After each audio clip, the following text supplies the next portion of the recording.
e on jarama haray mi salmini on kala koye korɗon tijjal la puissance haray ko fi tola ba mi woni yewde ɗo hande ɗe gandi kanko créé o page mo ɓennata ko tolimon ka tola ba no waɗi vidéo ji ɗiɗi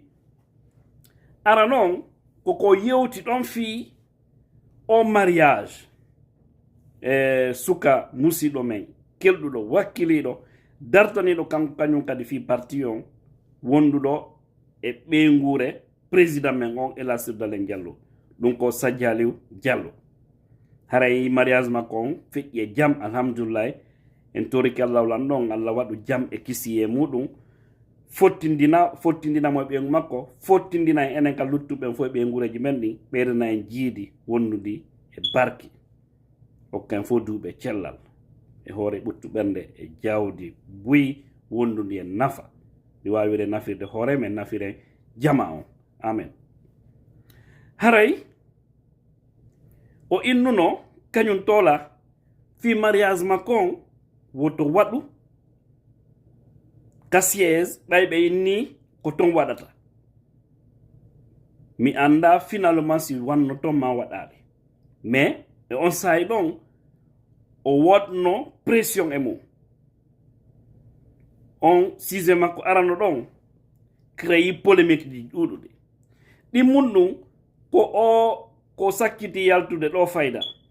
sekki ko wolno ɗon fi adhésion ji ɗin ka parti yimɓe ɓen woni arde noon naata ka parti IFDG o inni yo wattana yile fota e mum haray en jaɓali arɗo o hara IFDG jaɓali arɗo o naata kande parti haray mi andi buynari vidéo makko ɗon par ce que ɗen andi hande c'est vrai ko 2020 o fuɗɗi wadde vidéo ji mais o anda tun ko porto ɓennata kon tola ba c'est une vieille marmite c'est que ko wurere neɓunen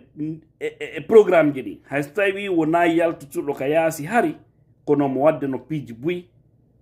ka leydi komi andi noon fimum mi woni wolde par ce que meɗen wondi e programme ji buyi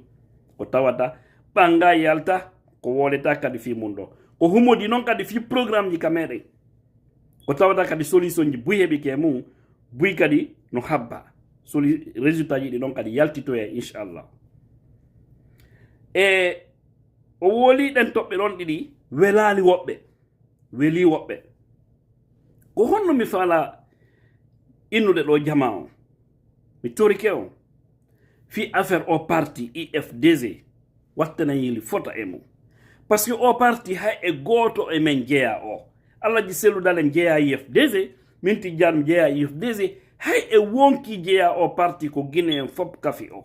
arɗo o heɓi place mo arali o yo wonu ko woni kono ɗum kadi interdisana hay e goto fi to wolu fi parti o wonɗa militant a wona militant à partir du moment c'est un parti national c'est un parti public wona privé guinéen kala no mari observation mum e muɗum ko soit ko inno no moƴƴi ma inno moƴƴa ɗum ɗo eɗen suti ɗum ɗon e ala feere ɗum ɗon c'est ça aussi la démocratie wono parti men o wiiri no union des forces démocratiques de Guinée en annani ɗon union on ko parti tawata ko parti jonnidirɗo juuɗe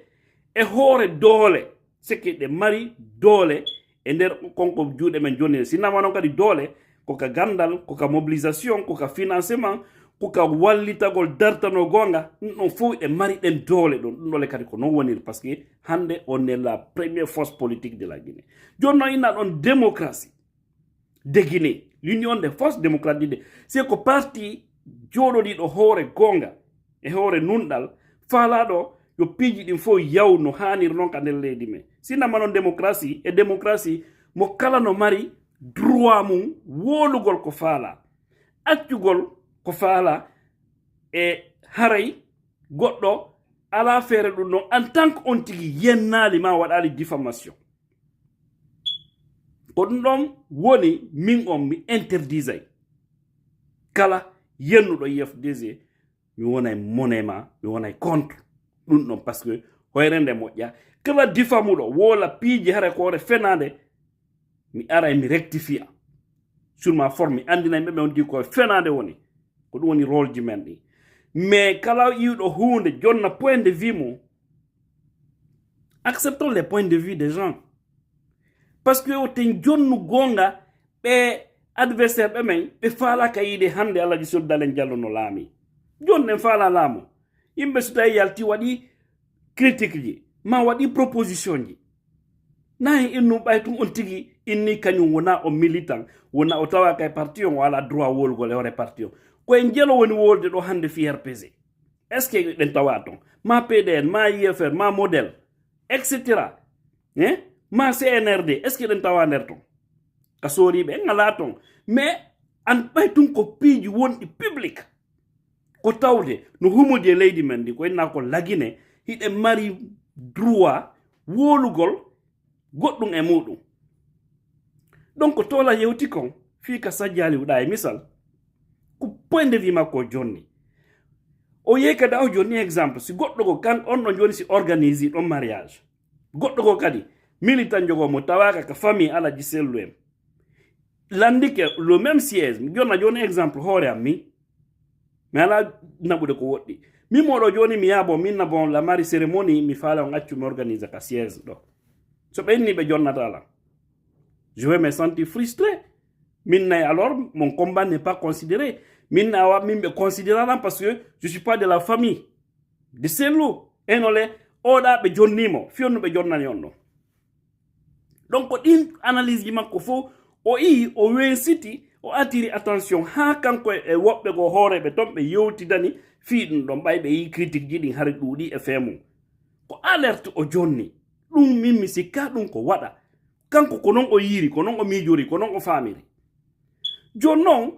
en duwaka ko yalten innen en critique mo attaque mo e hooren ɗon hejjiten combat mo toola waɗani en waɗani leydi darani leñol darani démocratie la Guinée depuis 2020 ko fuɗɗi wadde sorti neɓal ko yalti few ka réseaux sociaux ji ɗo mais hande imo tawa e influenceur ɓe ɓen ka réseaux sociaux ji ɗo de par ce que a wata wolde hande fi blogueur hare a lintali mo parmi les guinéens hay si tawi kanko considéré makko blogueur mais en réalité mo mari audience jano ba watta vidéo hara o heɓali minimum 1000 partages ça c'est le minimum ɗum kadi ɗen andi ça veut dire kemɓe ɓe no jentimo jonno so woli ton ko tawata no woodi woɓɓe men ɓe yiɗa la meilleure des choses ko noddugol mo woten jonnu gonga adversaire ɓe omo ɓeynude ifdg ɓe yiɗa débat ifdg ko parti kala wolɗo fi ifdg hay journaliste ɓe mi nanay no wola ɗum ɓenna militant ɓe ifdg no ton en tant que ɗa wolde ko welata ɓe koɓe d' accord a wola e tun goɗɗum a critique e tun sellu ma wola e tun goɗɗum kade parti ko tawata an ko wonɗa wolide ko fiyoɓe change ɗum ɗo moƴƴa ɓe immoɓe daranoma change en ɗum wallen président jomen on alaji sellu yewtike en ɗum yeetitike surtout goɗɗo mo tawata ɗen cippirde makko hay so tawi o inni na o membre ifdg hara o inni kanko o tawaka ka parti mais imo wolde fi parti o emi sikki ɗum na ko tonga so inni kadi wono yewtirno yo ifdg fi adhésion ji ɗi yo wattan yiile e mum yimɓe on ɓe ɓen arde yo wattan yiile e mum to jaɓu mo kala naata ka parti kanko ko non o sutori hande enen en inni parti on no udditani fop ɗum ɗon le kadi ko non woni ɗum ɗon changeaka tous les guinéen no nodda e nder parti on kala arɗo kono ko en andu kadi ko honto classete mo kala voilà parce que hande buyno miiji e kadi les réalité on ko non jonniri laamu ngun ko ifdg fewti joni mo kala no faala arde heɓa jeɓum par ce que ko ɗum woni programme laggi guinéen o kala ko ɓe andi no jalbi ko ɗon ɓe yarta woɓɓe ni no yalti ifdg so ɓe anduno alpha yanayno e nder nde hitande ɗo ɓe yatano wallahi ɓe démissionnatano few ɓe yaltitano few parti o mais par ce que ɓaytuinnama ko 2026 kamɓe ɓe ndi non mi wata sabbade ha on sahi ɗon mi anda wiyango no waɗa ni wattitirni donc ils ont décidé de quitter hande ɓen no ninsi ɗum wa goɗɗo yennuɗo ma piiɗo yaye mum so tawi de ko neɗɗo nunɗo ɗumanniɗo wonduɗo e teddungal. Donc ko wollani kon kadi ɗon himo mari gonga makko par ce que ko observation ji iya e programme ji ɗi so yimɓe ari ɓe ari en anda ko ɓe ardi e mum on les accepte, mais soyons très vigilants. Je suis d'accord. Soyons très vigilants. Joni mi tori ko yandi musibe accien sortindirgol koyɗe mi wolay ɗum mi woli to hiɗe mari siseji ko yewten ko waɗen haray wona attaquindirgol ka réseau social ɗo selen ɗum ça ne nous arrange pas, surtout neɗɗo mo tawɗen no wadde combat wonɗo noble to là-bas imo tawa wonɓe cippirande lagine sacrifice ɗo tan mum wano enen ɗo fof noon e sacrifice de noon tanji men amo kala woni wadde ɗum ɗo surtout wonɗo leyɗe porte ɗo eɗen andi combien de fois tan on ko kaalisi sa perdi ɗo a leer goto anda a perdimo par ce que ko soit a perda e ɗongol mangol ma perda kaalisi ko goɗɗum e mum mais joni noon si goɗɗo sacrifice non fof o ari o yewti kanko point de vue makko ko wawɗon ko noddugol mo ka privé ono mi yewti ɗon nara waɗi ɗum ɗo a waɗi o vidéo ɗo on ɗo welallah man ɗo ko ni duwanoɗa wolirde nani eni kono te inno yimɓe ɓen ala droit jonnugol avis mum e fi e hoore parti men on e yalta e on débat mi jeeji on accien woto ɓeya heɓu gonga hoore men mi wooli ɗum mi woolitike c'est la libre expression kanko ko non o yiri joni kanko woolin ɗo milan yaltude kanko tola woolin ɗo milan wadde sortiji mi inna yimɓe ɓen de venir à l'IFDC les portes sont ouvertes fo yo aru kanko mo ennude yo waɗe restreint par ce que ko non o sutori comme ande kadi o wondi e mum si wona ananɗo parti o woltan ɗon wano kadi fi ka Sadio ɗa o fi wolto suwa ɗin piiji ɗo répète joni ka parti yimɓe ɓe sikka joni siège on wi piiji ɗin fof no permettre waɗugol ɗum woɓɓe go aroyaɓe salo wona kadi probléme hakkude parti o ko analyse o joni personne ça veut pas dire qu'il est contre Sadio Aliou on n'est pas contre hay goto wata wonde contre Sadio Aliou yiruɗo ɗo gonga e nunɗal ka lagine ɗen andi suka on combien de fois kan kadi mo darti on fami mais ko vision ko ande e position makko on kanko o jonni mi torike on fi Allah mi torike on fi Allah ono wonɓe wadde ɗum ka réseau sociaux ji ɗo acce ɗum fi Allah acce attaquindirgol acce en aru attaquindiren sortindiren koyɗe selen ɗum ndara e ɓeya kamɓe même si ça ne va pas aye ɓe noddindira parce que lan andi ɓe noddindiray ko si ɓe gerɗi ɗon ha tawi vraiment ala marsude kono ɗo joni e misal no mi waɗi ɗo vidéo ɗo joni goɗɗo ko wiyen ɗo ara e welani mo hara nonde kadi no gasare ko anduɗo lan ma ara o andala mi ara mo andi mari accès parce que min mi renfermaki e goto no fo no andi je suis pas renfermé mi hettina hoore am ɓuuri ay goto kala ƴettuɗo tan mum contactilan luttiɗi ara mi yaali message ma mi yaal kono ɗuɗalan mais quel que soit le temps o neeɓi wosi mi yii tu mi jabotoma c'est ma nature parce que mi hollake komi important ɓuri ɓe on ɓelan contactude ka privé ji am pour moi ils sont plus importants que moi parce que no gasa ko mon wadde ko on ɓe welde alors il faut que mi rassuraɓe kadi comme hunde wotere donc wono koko min wadde ɗo o vidéo ɗo no gasa goɗɗo go yanɗo joni haara welali mo o daro kadi waɗa vidéo Tidiane waɗi ɗum e ɗum e ɗum a wadde ɗum mais viens me parler je suis pas caché là acce ɗumannoɗen mi waɗi ɗo vidéo Fama Kanté Djibril min invitiɓe ɗo min fuɗɗi wadde débat min waɗi débat Fama fuɗɗi wolde freelance na kuyate lan andi combien de fois aussi cela m'avait coûté himɓe naati e privé an mi watan wolande min lañ autorisé goɗɗo yo ar ka par exemple wola freelance na kuyate comme si ɗum ɗon ko crime na crime non ko alerte on non kadi jonnuno alerte o jonnuno ko o yeeta e ko ɓe woni eɓɓude ko ɗum o ari o wooli ɓuyi critique ɗum ɓuyi ɗumanni ɗum mini mais c'est pas possible ko ni découragir to yimɓe ɓen ɓe haccita fe combat ɓe jokka ɓe wona kamɓe kadi ko koye mum maɓɓe wonani acce fi Allah changer nun ɗo mi torike on fi Allah mi woni wolirande on ɗo fi Allah kadi anden nde hunde koko kafuɗen hayso tawi kañum tola o tawaka ka parti mais mo mari droit wolugol e hoore parti on par ce que parti on mi yewtiri on non ko parti national ko parti politique agréyaɗo e leydi so yi piije makko mo mari droit wolugol anden kadi mo wallite piiji buy par ce que mi wolani on mi firlito kadi min e makko e misal meɗen e programme ji buy tawata ko humodi e fee ka meɗen haray yaada e o réseau social mo suɗɗon ɗo few tawdal kam men jonni résultat positif ji buy no jokka kadi par ce que objectif o kono yiren alaji seddalen diallo Sékou Touré ya na kadde yoɓe yawtumɓe laamoɗon koyeɓe yawɓe jooɗo ɓe golla ɓe waɗa en honneur enen immi en dari depuis des années ɗen combatude fi o parti par ce que mi supportata hay e wonki ore fenande ore tooñe mi supportata hay e gooto fi tunko e leñol tawata ko na wadde kon nafala nafata leydi combat o wona fi amme siko fi anno harano neeɓi hina wonduno e laaminoɓe mais ko fi combat leydi ande mi jokki wona fi combat an fi combat an o na wawno hen jaɓude ñaama ono buy jaɓirno ñaami mi fanka bude mi jokka sayi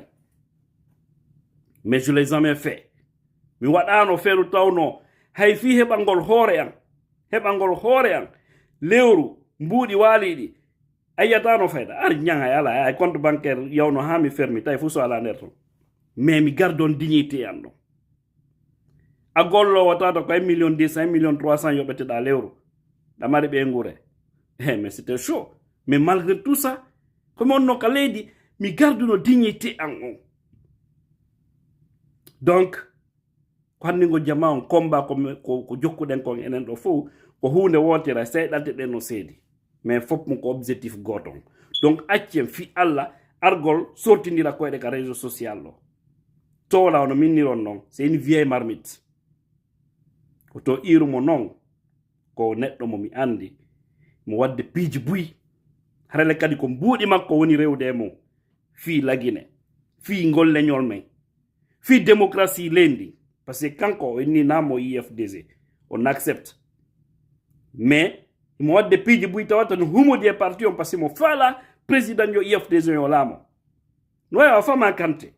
namo IFDG mais sa ndaari dénonciation ñi makko programme ñi makko ɗen fof ko fiino sellu laamoro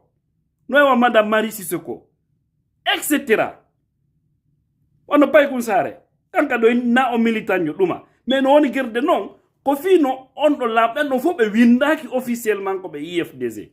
mais débat maɓɓe ni fof sa naari a sendindirta fayda e innitiɗo IFDG ko ɗum noon kan men dowa sendindirde innaɗo ko membre IFDG e mona IFDG mi holla on joni voilà ko ɗum ɗo duwa wadde différence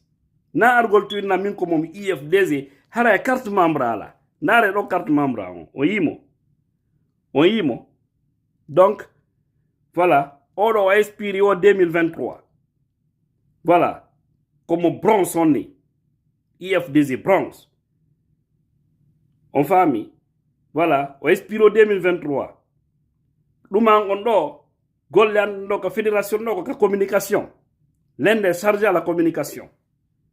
e fédération ñiɗi kadi sappojo e Amérique ɗo hilan tawa ka communication majji donc kala entiɗo IFDG normalement ɗa doit heɓude cartal ma ngal carte membre soit ko carte simple ma ko carte membre ɗuma on hare ka bureau wonɗa mais so a alan ɗon hay fus e mum inete ɗo yo wallita jonnata fus a watta fus fi parti on hare kon non c'est vrai konne wadde kon c'est une véritable contribution koko jokkuɗen ɗo mais fi différence ugol en e luttuɓe ɓen wonɓe ɓeynude kamɓe naɓe IFDG fof ke prouvé nde jogti ɗe carte ɗo joni haray haala lanata yomi harti ɗo on yaafoto vidéo on si juuti kono mi torike on wattana yili fota e yewtereji men ɗin rassure jama on accen sortindirgol koyɗe nafata en wona avantage men ko jonnugol adversaire ɓe ɓen koɓe woola wote innu kala wolɗo fi IFDG en critique mo kala wolɗo fi FDG so tawi ko critique ɗo ma waɗɗo proposition ji mum selemo so tawi ɗe mari no yewtiren façon ngo ara e wolala hen ɗon tigi on wiyan o rectifie autrement gon tigi woli ko mi aray na cukkagol mo c'est pas bien ma ɗum hurɓinay jama luttuɗon hurɓinay jama o par ce que nani goɗɗo no inna ɗo menen komin fulɓe kono e menen ɓe combatude men joni noon en plus forte raison onon luttuɓe ɓen so inni ɗo yaade IFDG c'est que yimɓe men wonɓe décourage ude leƴƴi goo o fiyowto ɓe ari IFDG par ce que woɓɓe no waɗi tun e hakkille maɓɓe IFDG ko parti leñol hunde fenade aray yomi hattu ɗo so tawi noon kadi woni momi wooli ga ko welal ɗum hara yo yafolam mais ko minna toon tun toola mi torike on o temmi ɓen cukko mo par ce que ko neɗɗo waɗɗo sacrifice jano hay si tawi ko 2020 o fuɗɗi ɗo vidéo par ce que min komi attide toola ka réseau ji ɗo ko ñande ko mi vidéo Alex ineteɗo Alex Ba wonɗo Europe ɗo mi waɗi vidéo makko mo partage li vidéo makko mo waɗi vidéo min oɗo kadi komboni par ce que yewtereji makko ɗari ko fi affaire walaji selludal en atta konto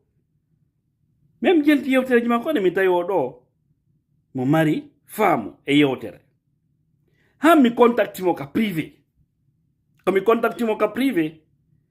ɓay mi inde makko nen mi contacti mo